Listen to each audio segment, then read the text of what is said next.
republicanos, su hipótesis general, la más importante, dice que podemos predecir la salida de un juez cuando la ideología del juez que está en la corte ahora tiene la misma ideología que el presidente de turno. Esto es, cuando el presidente es priista y el juez tiene una ideología priista, en Estados Unidos dicen que ahí podemos predecir que un juez va a salir de la corte, porque la idea es que el juez va a dejar su cargo para que el presidente pueda nombrar a otro juez de la misma ideología política que él deja. Entonces lo que podemos decir es que cuando el presidente y el juez pertenecen a ideologías diferentes, ahí se supone que un juez no va a salir del cargo porque no va a querer perder que su lugar, que sea, digamos, perredista, se nombre a un panista, por ejemplo. Eso es lo que dice. Entonces la idea es que es un retiro estratégico y que son los jueces quienes van a decidir cuándo o no dejar su cargo de la corte. Ahora, esto es un poco problemático de tomarlo así e intentar aplicarlo en América Latina, porque generalmente lo que pasa en América Latina es que no es el juez cuando decide irse, sino que es el presidente o el Congreso cuando deciden inducir la salida del juez.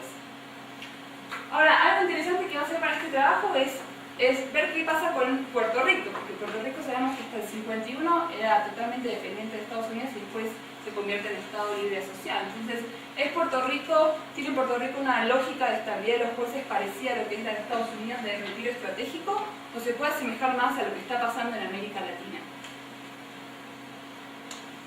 La otra gran explicación existente en la literatura está relacionada con la votación estratégica de los jueces. ¿Qué es lo que dicen? Básicamente, este es un grupo de autores que son muy prolíficos en la actualidad. Dentro de ellos tenemos a Henke, tenemos a David Chávez, tenemos a Eric Sauer, tenemos varias personas que trabajan ahí. ¿Y qué nos dicen estos trabajos? Ellos asumen que los jueces son inestables. Saben que los jueces en América Latina, por más que tengan mandato vitalicio en la mayoría de los países, en otros fijos, no se les respeta esa estabilidad de los jueces. ¿Y cómo explican esta situación de inestabilidad de los jueces? Diciendo que un juez, para intentar sobrevivir en el cargo, va a votar según las preferencias del presidente, si es que el presidente tiene capacidad de hacer el juicio político. Mientras que si el juez vota en contra del presidente, lo va a hacer solamente cuando el presidente no tiene capacidad de removerlo por medio del juicio político. Entonces lo que dicen estos trabajos es que, en teoría, la estabilidad del juez está relacionado si hace o no un voto estratégico dependiendo de la capacidad del presidente de poder remover al juez del cargo si no vota de acuerdo a sus intereses. Esto es la teoría, pero no se ha aplicado, no se ha estudiado empíricamente si efectivamente la forma en que fallan los jueces les permite explicar si salen o no los jueces de la corte. Hay un trabajo que empezamos a hacer que está relacionado con este proyecto con mi profesor, donde estudiamos si realmente es así, si la forma en que votan los jueces puede explicar la inestabilidad. Y lo que vimos realmente es que en realidad la inestabilidad de los jueces en América Latina está más relacionada con los cambios en las reconfiguraciones en el poder ejecutivo. Esto es, cuando hay cambios de presidente, cuando hay cambios de partido gobernante, es esperable ver un cambio en la configuración de la Corte Suprema porque cambia la ideología, las coaliciones de gobierno. En función de estas teorías, lo que yo propongo para analizar en este caso qué factores son los que afectan la inestabilidad de la Corte Suprema, es una teoría que habla de la creación de vacantes. En Estados Unidos, la literatura dice que una corte amigable, un juez va a poder nombrar cuando un juez sale de la corte. Pero lo que pasa en América Latina no es solamente que va a poder tener una corte amigable nombrando jueces, sino también removiendo a los jueces que no son amigos. Es por eso que este marco que propongo es más que nada focalizarnos en cómo es que se crean las vacantes, no solamente prestar atención a quién nombramos y cuándo sale, sino cómo podemos generar nuevos espacios de reconfiguración ideológica dentro de la corte. La premisa es que los presidentes durante su gobierno quieren tener una corte amigable, una corte favorable a sus intereses para poder maximizar sus intereses políticos, para que sus políticas públicas no sean revertidas. Para esto que estamos viendo a nivel de México, que la Corte Suprema esté en contra, entre comillas, de los intereses del PAN.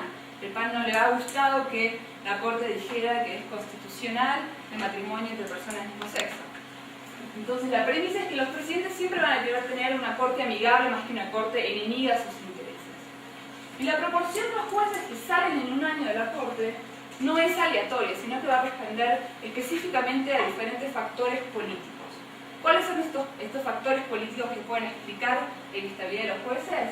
La primera que propongo es la proximidad política ideológica del presidente con el juez. Esto es, un juez que tiene una misma ideología de presidente va a ser estable en el cargo, a diferencia de lo que decían en Estados Unidos. ¿Por qué? Porque el presidente sabe que va a votar acorde a sus intereses. Mientras que si un juez tiene ideologías o intereses diferentes que el presidente, va a tener más probabilidades de salir de la corte. ¿Por qué? Porque no es considerado un juez amigo, digamos. Otro de los factores que van a afectar la inestabilidad es el tiempo de recambio, el timing del mandato del presidente. ¿Por qué? Porque se supone que un presidente va a querer tener una corte amigable desde el comienzo de su mandato y no hasta el final. Entonces se supone que durante los primeros años de un presidente podemos esperar que los jueces sean más inestables en el cargo que durante los últimos años. De nuevo, ¿por qué? Porque el presidente va a querer maximizar lo más que pueda su poder político durante su gobierno desde el comienzo. Y por último, algo muy importante que también va a afectar la estabilidad de los jueces es el diseño institucional. Esto es, cuáles son las reglas en las constituciones que regulan el funcionamiento de las Cortes Supremas. ¿Sobre qué regla estamos hablando? Sobre el mandato de los jueces. ¿Qué tipo de mandato tienen los jueces? ¿Tienen mandato vitalicio? ¿Tienen mandato fijo? ¿Fijo con reelección? ¿Fijo sin reelección?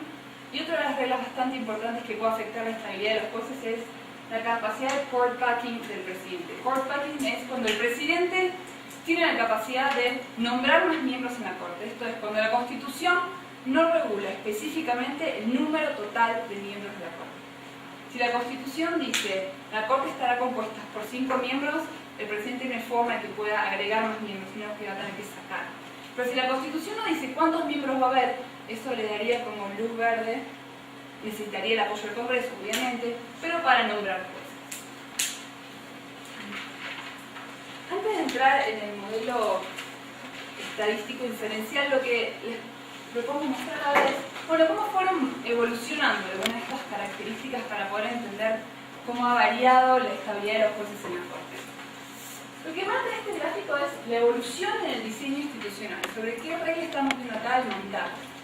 Lo que estuve codificando acá es en las constituciones de todos los países de América Central y Caribe vigentes desde el 1900 hasta el 2009, el 2008 que es 2009, sobre qué tipo de mandato existe, ¿no? El amarillo es mandato vitalicio, ¿no? El naranjita amarillesco, este es el mandato vitalicio. El amarillo más grande es el mandato fijo con reelección. El colorado es el mandato fijo con reelección automática. Esto es, una vez que termine el mandato, supongamos de 6 años, si el Congreso no lo quiere sacar, sigue. Si el Congreso lo quiere sacar, tiene que votar generalmente por 2/3 en remover al juez.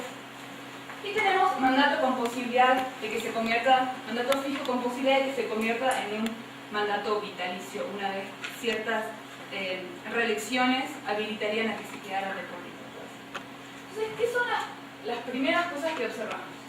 Que el mandato vitalicio no ha sido el que ha tenido más adeptos en la región. Vemos que el 10% de los casos han adoptado mandatos vitalicios. ¿Qué casos son esos? Dominicana y Puerto Rico. Podemos decir que en el Caribe, podemos inclusive ir un poquito más a fondo, decir que en el Caribe se ha adoptado el mandato vitalicio, mientras que en América Latina no ha tenido absolutamente casi nada de reacción. ¿Qué es la otra cosa? ¿Cuál es la otra tendencia que podemos ver? Que hasta los 50 la mayoría de los jueces tenían mandato fijo con reelección, pero a partir de los 50 empieza a haber una proliferación de nuevos tipos de mandatos, donde empieza a haber mandatos con reelección automática, que es el colorado, y mandatos fijos también con posibilidad de convertirse en mandatos vitalicios. Esta innovación debería ser positiva teóricamente, porque estaría diciendo que los jueces tendrían aún mayor estabilidad. Pero si vemos, de hecho, cuáles fueron el promedio de años que han estado los jueces en la región, no nos da resultados tan alentadores.